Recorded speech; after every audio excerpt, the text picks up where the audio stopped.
Alright guys, I'm Terry Bushcraft and Preparedness here. Just going over some things you might want to consider if you're new to this. Prepping, preparedness. I don't like to use the word prepper because doomsday preppers kind of painted us with a bad brush, if you ask me. But ain't no zombie apocalypse, man. No, it's not gonna happen.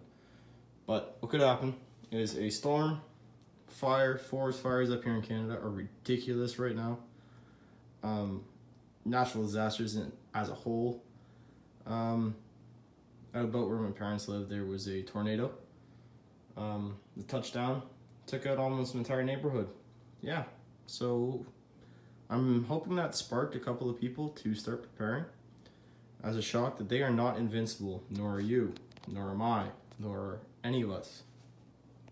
Okay, so a few categories that I have here, I'll start from left, is a go bag.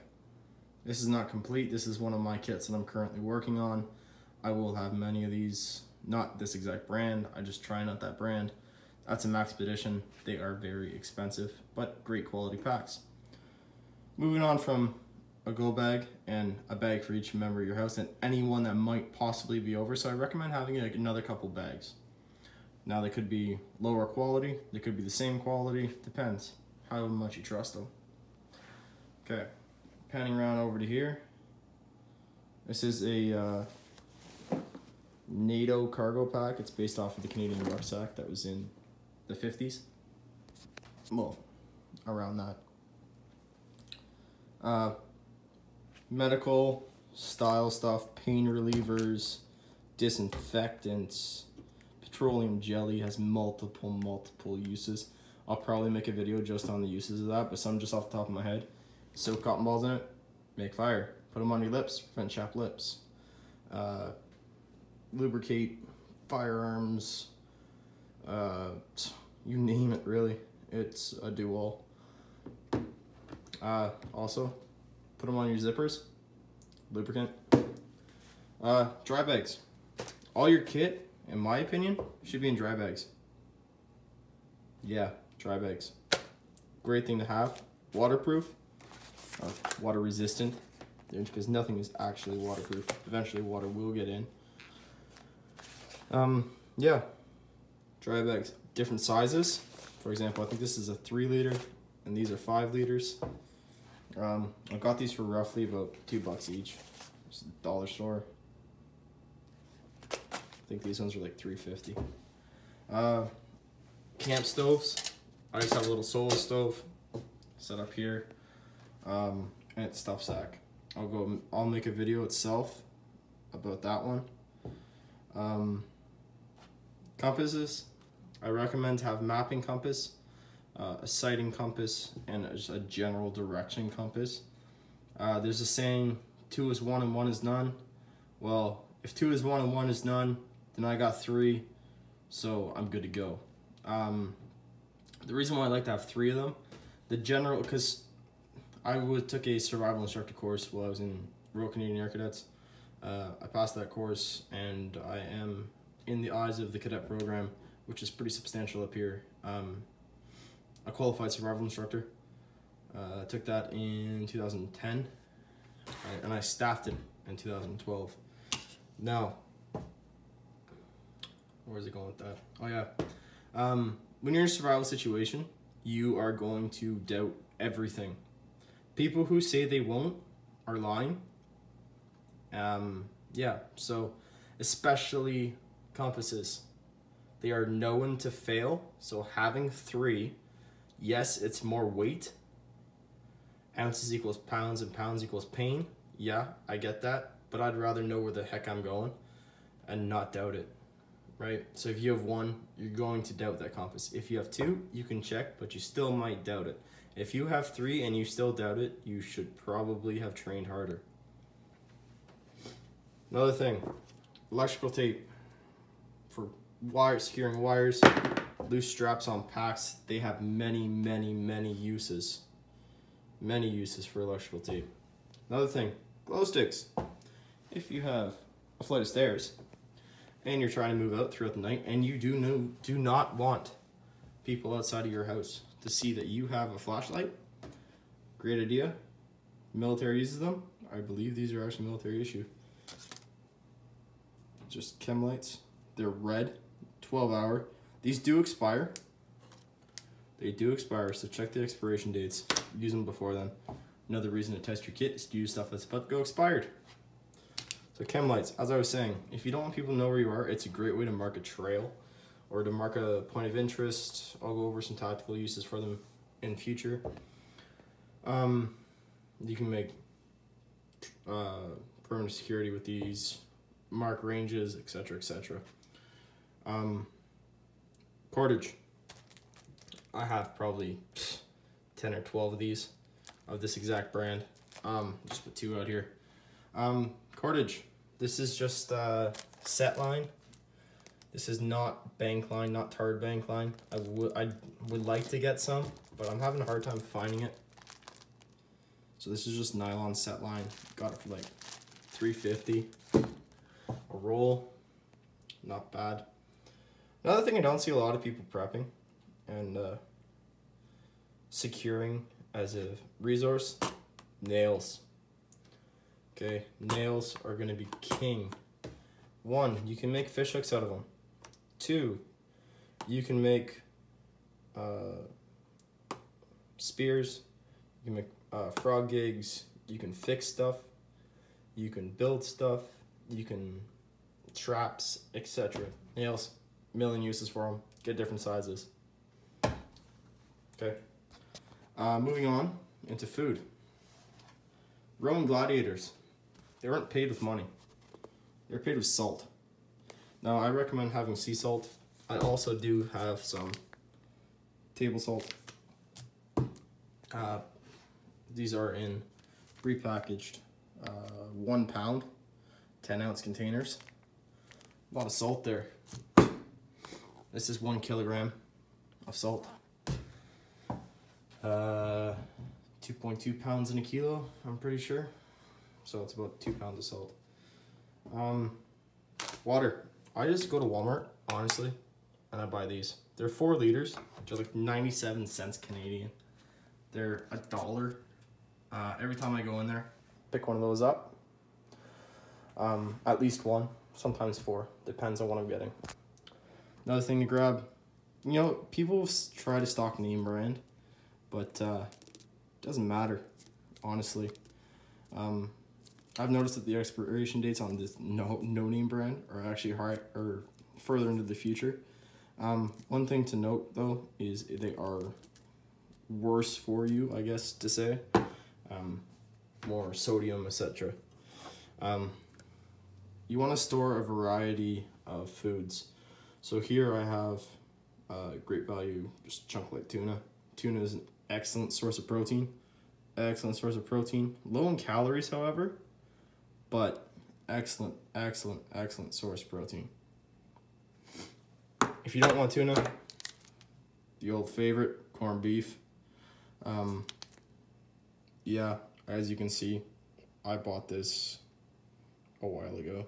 And it's so good for another almost 4 years. Actually, World War I, they used to, that was their main ration in the front lines. Corned beef, toast, and tea. Yeah, so definitely worthwhile. Okay, next. You want some fruits and vegetables. As you can see here, I have all 3. We just got these from Dollarama, I think it was. Yeah, for $1. And they have easy to open lids. Easy access, no can opener needed. That's another thing. If you're going to store cans, make sure you have a few can openers. I'd recommend like 4 or 5 of them, because over time they will start to break and wear out on you. Another thing, moving on, here in Canada, of course, you gotta have some Canadian blood stored up. 100% pure maple syrup. I just learned the other day actually that it's illegal in Canada to market something as 100% pure maple syrup if it's not actually 100%. Or not 100% maple. So a lot of things you'll see like Aunt Jemima's is table syrup or corn syrup or just syrup in general. Table syrup is a huge one. So, or maple flavored. That's another big one. So, just a little bit of fun fact there. Pastas. There is 900 grams in there, and I got that for like $1.25. That's a few meals right there. Mix this, some of your tuna, good to go. Or even with some corn. I don't know how that would taste.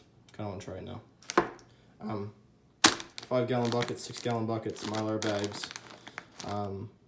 Great thing to add in there. Keep going on. Coffee, of course. Stuff's getting hard. Your security team, your crew, your tribe have to pull security, and they're up all night. Wouldn't it be nice for the relieving force to have some of that ready for them when they get back, or have someone running coffee out to them, or have it already at your OP. OP stands for observation post. Yeah, so coffee, great thing to have. Okay, moving on to that is extra bags. Yeah, I talked about having one for everybody there. How are you gonna carry all this when you gotta move out? Having extra bags, small bags, where you can prioritize and throw stuff in it. This is actually my EDC bag, or same brand, not the same bag, but yeah. I actually bought 2 of them on sale. Canadian Tire, great pack. Not very big, but good enough for a daily pack. Yeah, I'll do a review on that bag later. Moving on, shelter. Alternative sources of shelter. This right here is the Stansport 2-man tent. I actually tested this with my gear that I tested a couple weeks ago. In about 2 feet of snow. Me and one of my friends, we went out and tested our gear. I had my inch bag with me. Got to deal with that. There were some serious flaws with that pack. I think I overpacked, but then again, it's an inch bag. I'm never coming home. That's what inch stands for. So maybe I didn't. Maybe I just got to train harder. I have been training pretty severely for the last couple of weeks. So gearing up for something that hopefully will happen, or weeks. For the last year I've been training. Anyways, I'll get into that later once I get news. Another thing you might want to consider, fishing. Okay, everyone wants to hunt. It takes a real skill to fish. So you're gonna want a fillet knife, hooks, and tackle box. This is one of many. Came with my fishing rod actually. Great way to get it. If you're gonna buy the rod, you may as well buy a rod that has tackle with it. Okay, moving on. Okay, you notice I said over here, you got a stove. How are you gonna cook on that stove? Your average frying pan, it's not gonna cut it. Not gonna cut it. Now, eventually I would like to get some cast iron, but right now, these are just those melamine or whatever, it's enamelware, sorry. Cook sets we've had in my family for years. Used to camp with these when I was a kid. So yeah, they're old. I'm pretty sure these are from the 90s. So yeah, but that's another thing. Yard sales. People don't like to use their gear. They buy it one time, they go out, they look underneath their tent, covered in earwigs, and they're like, oh hell no, I'm done with this. I'm never going out again. And they say, oh, you know what, I'm just gonna sell it, have a yard sale. Neighborhood's having a yard sale, done, gone. So you can probably get some of this kit that I'm showing you here at some pretty low prices. I got this for free, obviously, because it's been in my family for almost as long as I've been alive, probably longer. Probably close to 30 years this has been in the family. This is just a skillet frying pan thing. Okay, plates. You don't have to have these. You can just eat right out of the plate, out of the pan. Yeah, so a couple plates. I have 3 of them here. There should be 4. 4th one somewhere. Probably still my inch bag. But that's another thing. If you're gonna carry it, make sure you can carry the weight. This pot I took with me. work great, but I think it's too much for one person. It's probably about 5 quarts. This pot here is probably close to 5 quarts. Maybe more, even. I want a bit more. So I am going to be trying to find a smaller pot. That one was great. I had all my food inside of it. That's another thing. If you have a container and it's not carrying water, it should be carrying something else. Whether it's your food supplies, clothing, cordage, whatever. I currently store cordage and first aid supplies inside pots. So they're easy. I gotta go grab it and move. So you don't need a bag. Use your containers to carry stuff that you're gonna wanna take with you should you have to bug out. Another thing is a kettle. Again, you don't have to have it. Has a spout. It's nice to have, especially if your family's from the East Coast like mine. You're gonna want to have a tea. So yeah. Okay, so that's a few of the things. Just to touch back on the food. Rotate it. Don't ever just keep it in there and eat it and never eat it. You have to eat your supplies and replenish them when you do. I like to try to rotate completely through my food every 2 years. So some of these cans are good for a year, some of them are good for 2 years. The ones that are good for a year, I recommend buying less of, or more of, but eat them. Try to rotate through that every 6 to 7 months. So yeah, these you can generally, especially when they have like dollar sales here in Canada, they have like dollar sales or 5 for $3 or something like that for cans at certain stores. Go grab them while you still can. Another thing you want to prepare, I didn't have anything on the table right now, but because they're in the shed. Tools. You're gonna want tools. If you don't know how to use tools, learn how to use them. Another thing, if you don't know how to work on vehicles, cars, motorcycles, lawnmowers, ATVs, bicycles, etc., make sure you learn that. I recommend starting with learning how to fix a bike, because some of it will transfer over, not a lot of it will, but some of it will, such as mounting tires, etc., and fixing chains, aligning stuff. That's all part of automotive. I currently work in the field of automotive. So yeah. Tools, know how to use those tools, both industrial, so by that I mean mechanical, cars, electrical. I strongly advise staying away from, unless you actually know what you're doing. Yeah. Don't mess around with electricity. I'm not even joking here. I'm not telling you to. Do not mess around. Do not mess around with electricity. Good way to end yourself in a pine box. I'm just saying. So anything woodworking wise, if you want to carve, highly recommend learning how to carve. That's something that I've been working on recently, and I think I'm doing pretty good. But again, it's a skill. You need to learn how to use your stuff, and you need to use it. You need to practice with it, and you need to make kit. That's another thing. If you want a good skill to pick up that I'm recently been picking up, is leather working. Learn how to make stuff out of the leather. Leather was a main staple in the old times, I guess you could say. Learn how to use your kit, make leather, make your own kit, stuff like that. Again, first aid supplies, you're gonna want a lot of it. Bandages also, I didn't take any of those out because they're in kits already. I'll be doing a video on a duffel bag that I've actually turned into a mobile hospital or a triage kit. It's got a couple of trauma kits in it. So I have 1 or 2 of those. You just pick that up and you just throw that in the back of a truck, in the back of a van, in your car, and you're good for medical supplies for a while. I recommend having 1 of those per vehicle that you plan on taking. And make sure they're the same across the board. Make sure that your kit is universal, so to speak. If your kit is universal, you're going to be able to use other kits that you have and train as a unit. That's another thing that's huge. Train as you fight and fight as you train. Because when shit hits the fan, yeah, you're going to resort to your lowest level of training. So if you train like crap, your response is going to be crap. If you train hardcore, your response should be better. But admit when you make mistakes and fix those mistakes. There's no point lying to yourself saying, oh yeah, I did that perfectly, when you darn well know you didn't do that perfectly. Okay?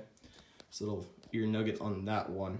Other than that, that's essentially what you should start with. Also, I highly recommend getting trained in first aid. Red Cross, St. John's Ambulance here in Canada. I don't know if you have that in the States. They all do amazing first aid classes. I don't know, I'm going to be looking into it for trauma. I don't know if your local EMS, paramedics, fire department, whatever, will actually do the training here. I know in the States they do. I'm going to have to ask here. But that's another good thing to learn too. If you come across an accident, etc., I'll be covering that in my medical video. If you come across an accident, you're going to want to have to help those guys. Or if you yourself are in an accident, you're going to want to have to help you in your own. Yeah, so that's it for this video, guys. Thank you for joining me. Again, this is just going over some extreme bare bone basics, kits, or not kits, but supplies that you should have if you're new to this. Obviously, thrift stores, garage sales are your main bet. Don't go out and buy stuff like that for all your kit. I just bought that because I got a gift certificate for that company. So I was like, you know what, I'll try it. Anyways, yeah, so afford what you can. Don't spend all your money on stuff. Spend it in skills, classes, learning how to use your gear. If you have to, get cheap gear, or not cheap gear, inexpensive gear, correction. And go from there. Learn how to use that and replace it as you go. Do not blow all your money in stuff. Unless you're trying to be tactical, and in most cases you're probably going to die. No offense, but you're not going to make it. Because those tactical guys, they stand out like a sore thumb. That backpack is kind of tactical. Yeah, this one, if I see a guy walking down the street with this bag, I'm not going to look at him. In all honesty, if I see you walking down the street with something like that, yeah, you're gonna draw stares, because I find myself are gonna look at you. And I tested it. I walked down the street with that bag. I passed 25 people. 24 of them looked at me. This one here, I carry on a daily basis. Looks like you're just going out to your normal day, and no one cares. No one bats an eye. That, they will look at you. They know you have stuff. They know you are into military or airsoft or tactical. Maybe even that's a flag mark for a prepper. Who knows? Okay? Conceal your stuff. Conceal your stuff. Also, Woods, extremely good brand. Impressing them. Okay? Anyways, thank you. This is Ontario Preparedness and Bushcraft. Thank you for joining me for another video. I'm out.